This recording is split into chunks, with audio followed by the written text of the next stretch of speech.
Kashi news channel, सच है तो बोलेगा। वाराणसी शहर में शांति व्यवस्था को कायम रखने एवं एक दूसरे के बीच सौहार्द बनाए रखने के लिए पुलिस कमिश्नर ए सतीश गणेश ने पैदल मार्च कर कानून व्यवस्था का जायजा लिया। इसके साथ ही ज्ञानवापी केस मामले पर उन्होंने कहा कि कानून व्यवस्था बनाए रखने में शहर के लोगों का पूरा सहयोग मिल रहा है। वाराणसी शहर के लोगों में कानून व्यवस्था के तहत शांति और सौहार्द बनाए रखने के लिए पुलिस कमिश्नर ए सतीश गणेश ने दाल मंडी की तंग गलियों से लेकर गौदौलिया चौराहे, गिरजाघर चौराहा, दशाश्वमेध घाट तक पैदल मार्च कर लोगों के अंदर सुरक्षा भाव का एहसास कराने का प्रयास किया। इस दौरान पुलिस कमिश्नर ए सतीश गणेश ने बताया कि मुख्यमंत्री के निर्देश पर शाम के वक्त भीड़भाड़ वाली जगहों पर जनता में सुरक्षा भाव पैदा करने के लिए फुट पेट्रोलिंग किया जा रहा है, साथ ही लोगों से इंटरेक्ट कर फीडबैक लिया जा सके। काशी एक धार्मिक शहर है। दूर दराज से आने वाले दर्शनार्थियों में सुरक्षा का भाव पैदा करने के मकसद से फुट पेट्रोलिंग किया गया। साथ ही ज्ञानवापी मामले पर उन्होंने कहा कि जितने भी हमारे स्टेक होल्डर हैं उनसे हम संवाद करते हैं और संवाद के जरिए शांति सौहार्द कायम करने का प्रयास करते हैं। पिछले 15 दिन का समय काफी चुनौतीपूर्ण रहा है, लेकिन सबसे पहले हमने काशी के लोगों का विश्वास अर्जित किया, काशी की जनता का सहयोग प्राप्त किया, जिसकी वजह से अब तक की ऑन ग्राउंड सिक्योरिटी की योजनाओं को इम्प्लीमेंट कर सके। मुख्यमंत्री जी के निर्देश हैं कि जनता में सुरक्षा का भाव पैदा करने के लिए लगातार शाम के वक्त भीड़ भाड़ वाले इलाके में पुलिस इस तरीके से फुट पेट्रोलिंग करे जिसमें लोगों के साथ भी संवाद हो और लोगों से इंटरेक्ट करते वक्त उनके जो ऑब्जर्वेशंस हैं उसको भी हम लोग फीडबैक के तौर पे लेते हैं। जैसे आपने देखा होगा कि आज हमने कुछ व्यापारियों से और कुछ जो बाहर से आए हुए हमारे पिलग्रिम्स हैं उनसे भी हमने फीडबैक लिया है।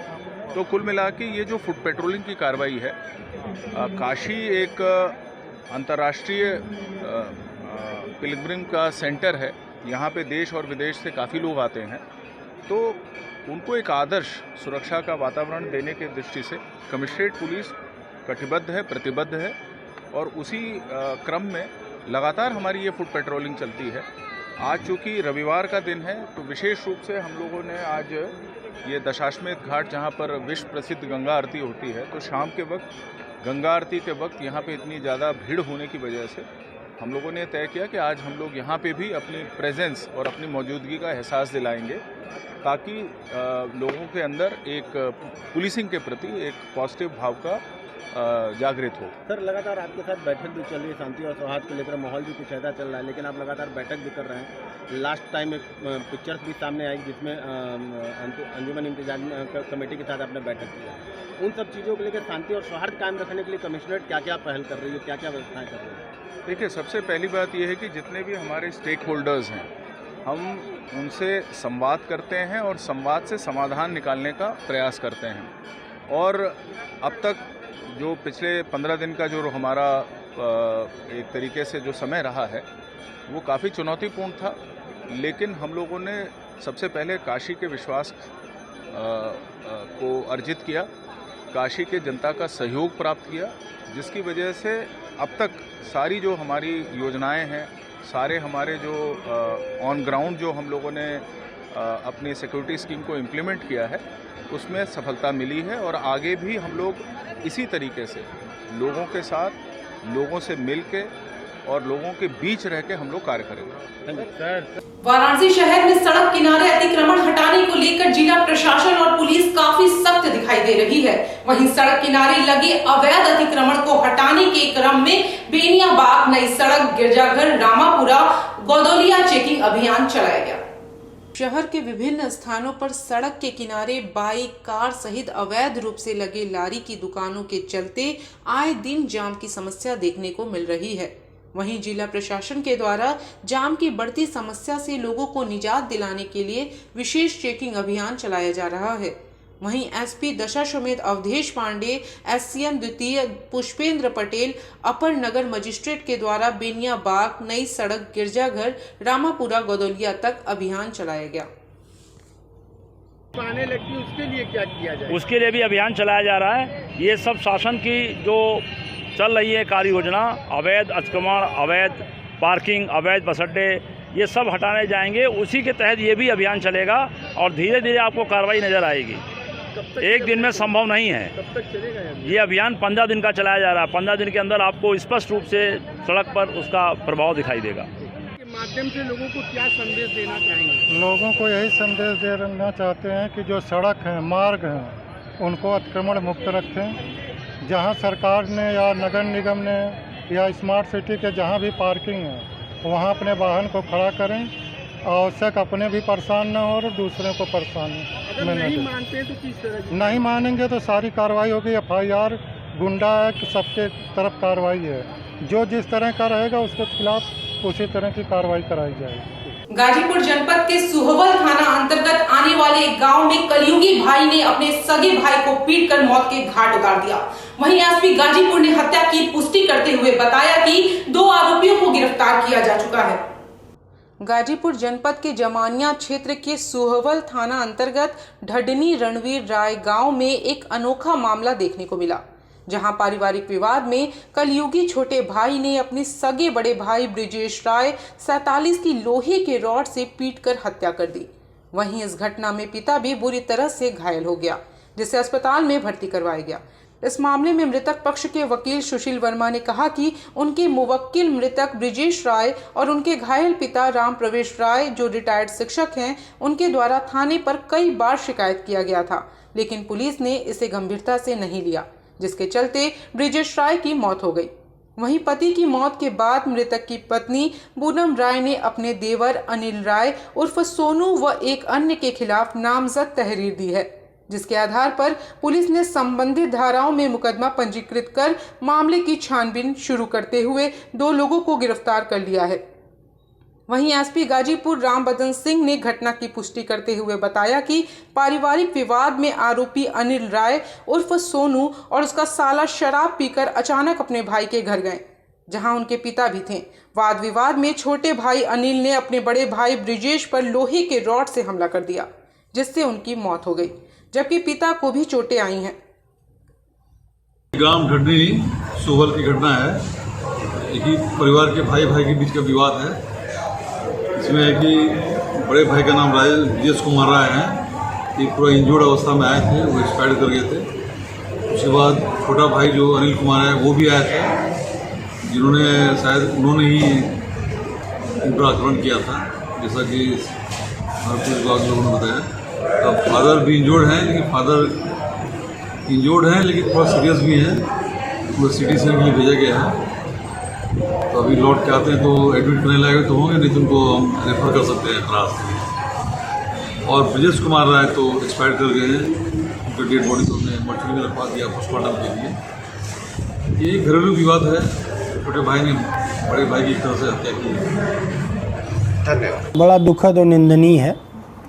एक्चुअली में जिनकी हत्या हुई है ब्रिजेश कुमार राय जी, वो भी मेरे क्लाइंट, और उनके पिताजी राम प्रवेश राय जी जो इस समय घायल हैं, ट्रॉमा सेंटर में भर्ती हैं, वो भी मेरे क्लाइंट। इनका राम प्रवेश राय जी का छोटा लड़का अनिल कुमार राय उर्फ सोनू, इसने ही इस घटना को अंजाम दिया है। एक्चुअली में 2021 के सितंबर में 15 सितंबर 2021 को उसने एक अटैक किया इनके ऊपर, जानलेवा, राम प्रवेश राय जी पर। 307 में FIR हुई। पुलिस में विवेचक 2 आए, सेकेंड IO ने केस को पूरी तरह से बिगाड़ दिया। अभियुक्त घूमता रहा, न उसको कोई पकड़ा गया, न जिस वेपन्स जिस आर्म्स से उनके ऊपर हमला हुआ उसकी रिकवरी की गई, कोई प्रयास नहीं किया गया। और वो पुलिस अधीक्षक से लगाए थाना सुहवल तक दौड़ते रहे, कोई कार्रवाई उसके अगेंस्ट नहीं हुई। वो घूमता रहा फ्री होके, और वो ये कहते रहे कि अगर उसके खिलाफ कोई कार्रवाई नहीं होगी तो वो कभी भी उनकी जान ले लेगा, उनके बड़े लड़के की जान ले लेगा। अल्टीमेटली कल रिजल्ट आ गया। सितंबर के बाद भी लगातार उसने इनके ऊपर कई अटैक किए। एक NCR भी दर्ज हुई, उसमें विवेचना का भी ऑर्डर है, विवेचना चल रही है। बाद में वो इस स्तर पे आ गया कि ज़बरदस्ती उनके घर पे चढ़ाई कर गया, और चढ़ाई करके सुहवल थाने में तय हुआ कि 2 दिन बाद वो घर छोड़ के चला जाएगा। उनको ये डर था कि उनकी और उनके बड़े बेटे की हत्या हो जाएगी। और सारा का सारा ये दोष मैं दूंगा पुलिस एडमिनिस्ट्रेशन का। उनकी एक सुनवाई नहीं की। एक बुजुर्ग बाप, एक रिटायर्ड टीचर, वो दौड़ता रहा ऊपर से लेकर नीचे तक। पुलिस महकमे ने उनकी कोई सुनवाई नहीं की और इस तरह की घटना कल जो है कारित हुई। ये पूरी तरह से निंदनीय है। एक तरह का पूरे समाज पर स्टिग्मा है, धब्बा है कि बेटे ने बाप को, बड़े भाई को जान से मार डाला। बाप पे जानलेवा हमला एक नहीं 2 बार किया, मात्र छोटी संपत्ति के बाबत, जबकि उसके ग्रैंडफादर, अभियुक्त के ग्रैंडफादर ने करोड़ों की संपत्ति उसको पहले से दे रखी है। उसके बाद भी इस स्तर पर उसने जो है हरकत की है, वो कहीं से माफ़ करने लायक नहीं है। उसे तो कड़ी से कड़ी सजा, मृत्यु दंड तक दिया जाना चाहिए। भाई की हत्या हो गई। देखिए, इसमें राय परिवार में 2 भाई हैं, उनमें एक का साला भी आया हुआ था। पहले इन लोगों ने शराब पी, फिर बाद में झगड़ा हुआ। एक भाई ने अपने भाई के सर पर एक मार दिया डंडा, जिसको रास्ते में लाए और वो फिर अस्पताल में ब्रॉड डेड हो गया। इस पर उन दोनों लोगों को गिरफ्तार भी कर लिया गया है, लेकिन ये सडन आवेश में आकर के जो झगड़ा हुआ उससे एक व्यक्ति की जान चली गई। सर, ऐसे में उनके वकील का कहना है कि अगर पुलिस शायद ध्यान दी होती तो शायद ये नहीं होता, क्योंकि बार बार उनके पिता और बेटे जो है थाने में कई बार पहुंचे हुए थे, लेकिन कोई सुनवाई नहीं, कोई ठोस कार्रवाई नहीं। देखिए, परिवार में जो झगड़ा होता है उसको समझा बुझा करके ही ठीक किया जाता है। कई बार अपवाद स्वरूप ऐसी घटना हो जाती है। हम इतना एंटिसिपेट नहीं करते हैं कि छोटी मोटी बात को लेकर भाई ही भाई की अपनी जान मार देगा, क्योंकि वो लोग हमेशा साथ ही रहते हैं। अगर दूर का कोई दुश्मन होता है तो इसमें फिर कुछ हार्ड एक्शन होता भी है, लेकिन परिवार में ये चीज़ों को बहुत कम एंटिसिपेट करते हैं, इस वजह से भी घटनाएं हो जाती हैं। शासन के निर्देश पर गाजीपुर जिला प्रशासन और पुलिस विभाग द्वारा नगर पालिका क्षेत्र की सभी सड़कों से अतिक्रमण हटाने के लिए संबंधित व्यापारियों से अपील की गई है। वहीं शहर में यातायात को सुगम बनाने को लेकर सड़क के किनारे अतिक्रमण हटाने का काम किया जा रहा है। सिटी मजिस्ट्रेट प्रतिभा मिश्र ने मीडिया से बातचीत में बताया कि शासन की गाइडलाइन के अनुसार अतिक्रमण हटाना है और इसके लिए लोगों से अपील भी की गई है। इसी संदर्भ में व्यापारियों और संगठनों से भी वार्ता की गई है, जिससे सड़कों पर यातायात सुगम हो सके। गाजीपुर शहर में सड़क किनारे अवैध अतिक्रमण होने से आए दिन लोगों को जाम की समस्या से जूझना पड़ रहा है। वहीं गाजीपुर की सिटी मजिस्ट्रेट प्रतिभा मिश्र और क्षेत्राधिकारी ओजस्वी चावला भारी पुलिस व राजस्व टीम के साथ सड़कों पर उतरे। स्थानीय विशेश्वरगंज से चितनाथ तक प्रथम चरण में अतिक्रमण का अवलोकन कर तत्काल हटा लेने की अपील संबंधित व्यापारियों से की गई। ये anti encroachment drive Uttar Pradesh सरकार की तरफ से चलाई जा रही है। उसके तहत हम लोगों ने आज रूट मार्च करके पूरे सभी व्यापार मंडल के लोगों को जागरूक किया है। सभी व्यापारियों से ये आग्रह किया है कि वो अपनी जो भी उन्होंने नाली पर इंक्रोचमेंट कर रखा है उसको स्वतः हटा लें, और जिसके लिए हम लोग जागरूकता कार्यक्रम पिछले 3 दिनों से चला रहे हैं। 3 दिनों से लगातार नगरपालिका की जो वाहन हैं उन पर लाउड स्पीकर के द्वारा अनाउंसमेंट हो रहा है, और आज हम लोगों ने इसके तहत स्वयं रूट मार्च कर पुलिस और प्रशासन तथा नगरपालिका की टीम ने जॉइंट मार्च किया है और इनको 24 घंटे का समय दिया है कि स्वतः अपना इंक्रोचमेंट हटा लें, वरना हम लोग इनको बलपूर्वक हटाएंगे। मैम, अतिक्रमण को हटाने के लिए सरकार की क्या गाइडलाइंस है? सरकार की गाइडलाइंस है कि नाली के पीछे ये लोग रहेंगे, नाली टू नाली इनका इंक्रोचमेंट नहीं होगा, नाले के पीछे रहेंगे। सर, मैम, शहर में बहुत से ऐसे देखा गया निर्माण जो कि नाले के इस पार है, उस पर आप क्या कहना चाहेंगे? जी, हम उसका डिमार्केशन करा रहे हैं, उस पर जैसे ही हम डिमार्केट कर लेते हैं उस पर भी कार्यवाही की जाएगी। Thank you. वाराणसी स्थित सर्किट हाउस में स्वतंत्रता के अमृत महोत्सव पर प्रेरणा भारती द्वारा मोटरसाइकिल अभिनव यात्रा निकाला गया। वहीं इस कार्यक्रम में भाग लिए खिलाड़ी 18,000 किलोमीटर की दूरी तय करेंगे। वाराणसी जिला के सर्किट हाउस में स्वतंत्रता के अमृत महोत्सव पर अभिनव अर्चना कार्यक्रम के अंतर्गत प्रेरणा भारती द्वारा मोटरसाइकिल अभिनव यात्रा कार्यक्रम का आयोजन कराया गया है, जिसमें देश के विभिन्न देशों से एक ही समय पर कुल 225 स्थानों से 75 मोटरसाइकिल का ग्रुप 18,000 किलोमीटर की दूरी तय करेंगे। आपको बता दें कि इस कार्यक्रम में जिला के युवा, खिलाड़ी, कोच व खेल प्रेमियों ने भाग लिया।